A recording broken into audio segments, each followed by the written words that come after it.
You know that feeling when you check your credit card statement and spot a random $30 charge for a radio service you literally haven't used since last summer? Yeah. And then you try to cancel it, but after going in circles online and sitting on hold for what feels like eternity, you're somehow still paying for it. If you're nodding your head right now, trust me, you are absolutely not alone. Welcome to The Explainer. Today, we're jumping right in and setting the stage for a tactical briefing on how to successfully navigate the notoriously difficult process of canceling your SiriusXM subscription. Okay, let's dive right into our game plan. First, we'll cover the cancellation trap, then essential pre-cancellation rules, choosing your method, beating the chatbot, the retention loophole, and finally, verification and final tips. Section 1, the cancellation trap. So if you've tried to cancel recently and felt like you were just hitting a brick wall over and over, I really want to validate that frustration right out of the gate. It's not in your head. In fact, this has actually been the subject of some pretty major legal battles. You might be wondering, why on earth is it so hard to just click a cancel button? Well, a lawsuit led by the New York Attorney General, Letitia James, revealed that SiriusXM deliberately created a super complicated, drawn-out cancellation process. The whole goal? To essentially trap subscribers. The investigation showed that instead of a simple click-to-cancel button, which their own data proved they could easily build, they forced customers to call or chat online with an agent. To put that into perspective, the Attorney General's investigation uncovered some, honestly, shocking anecdotes. In one case, a subscriber using the online chat was kept going back and forth for 40 minutes. 40 minutes, just trying to say cancel. And get this, even after all that, the company kept charging them? In another really heartbreaking complaint, a consumer acting as a proxy for her 92-year-old mother was stuck on a maddening phone call with an agent that also lasted nearly 40 minutes. And this quote brilliantly illustrates what was really happening behind the curtain. The investigation found that customer service agents were literally trained not to take no for an answer. They were forced to drag customers through a rigid 6-part script. We're talking about asking a bunch of probing questions and pitching up to 5 different retention offers. They were basically instructed to bombard people until they either gave up out of sheer frustration or just caved in. And honestly, that's exactly why you need the tactical maneuvers we're about to cover.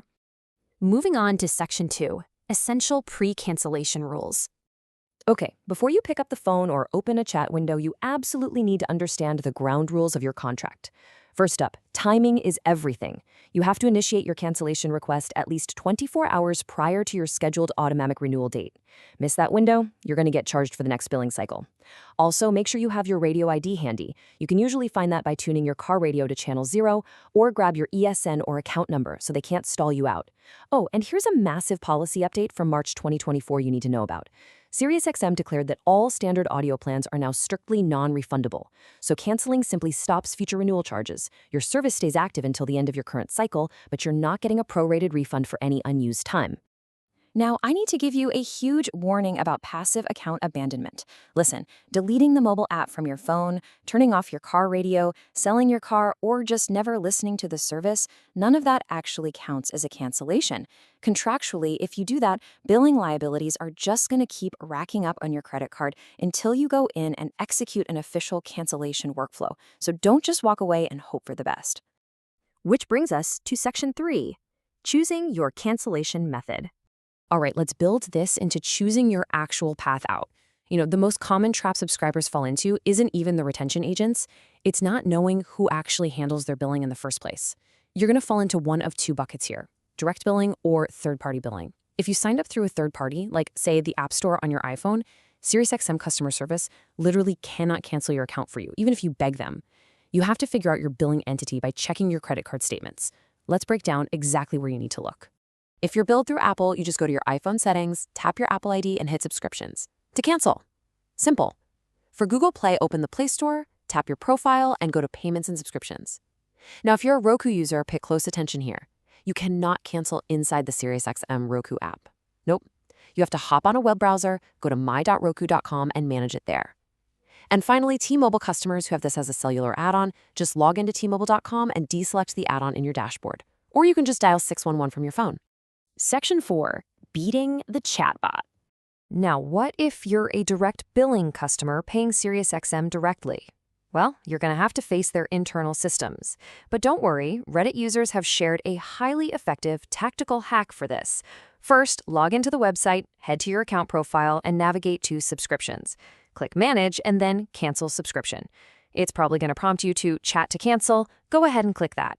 You'll be greeted by an AI bot, usually named Harmony, who's going to try to run that pesky retention script on you. Here is the trick. Literally just type the word cancel. When it offers you a deal, type cancel again. Just keep typing cancel repeatedly. Doing this essentially forces the automated system to bypass all those drawn-out sales pitches and process your request. And here's an incredible insider trick, just in case things go sideways. Sometimes the bot gets overwhelmed and redirects you to a live chat agent, which can dump you on a queue for upwards of 20 minutes just to argue with a human. If that happens, scratch that. Don't wait. Close the window, clear your browser cookies, or select forget this site and just start over. Believe it or not, often on the second try, the system will just process the cancellation without throwing you to a human agent at all. Of course, if you absolutely have to use the phone, or if you've got a specialized aviation or marine plan that forces you to call, here are the numbers. They're open Monday through Sunday, 8 a.m. to 8 p.m. Eastern Time. If you do call, I want you to use this exact script. I need to cancel my service effective immediately. I do not want any retention offers. Just brace yourself for that 6-part retention conversation and be ready to firmly, politely repeat no until the job is done. All right, Section 5, the retention offer loophole. Now, what's really interesting here is, what if you actually kind of like the radio stations, but you just can't stand paying $30 a month for them? Look at this massive price discrepancy. A standard monthly plan might be running you around $30 after taxes and fees, but because SiriusXM has built this giant machine designed to retain customers at all costs, simply threatening to cancel can slash your bill dramatically. We're talking down to as little as $4 a month. So you can actually leverage this whole nightmare cancellation process as a brilliant negotiation tactic. If you're willing to play the game with the chatbot or a live agent, you can score some extreme discounts. We've seen users report getting offers as crazy as 3 years of service for $99. So if you want a cheaper alternative to outright canceling, go into the chat, say it's too expensive, and just see what Harmony the chatbot offers up. One quick heads up though, these promos are temporary, and they will automatically renew at those super high standard rates if you aren't careful. Set a calendar reminder, for sure. Finally, Section 6, verification and final tips. Okay, you've executed the plan, but listen to me. The mission isn't over until you verify. Never, ever assume the cancellation went through just because the chat window closed. Demand a cancellation confirmation email and save it. Put it in a secure folder. Next month, check your bank statement to make absolutely sure the charges actually stopped. Keep your account password stored securely too, just in case you ever need to log back in to dispute a rogue charge. And, as a standard disclaimer, the steps we've covered today are based on the best, most current data available, but corporate policies do evolve. Always double-check directly with SiriusXM or your third-party provider for the absolute latest procedures. And that brings us to the end of our briefing. You now have the full playbook to bypass the traps, beat the bots, and take total control of your billing. So the only question left for you is, are you going to use this tactical knowledge to cancel for good? Or are you going to use it to negotiate a massive discount? The power is officially back in your hands. Thanks for hanging out with us on this explainer, and happy navigating!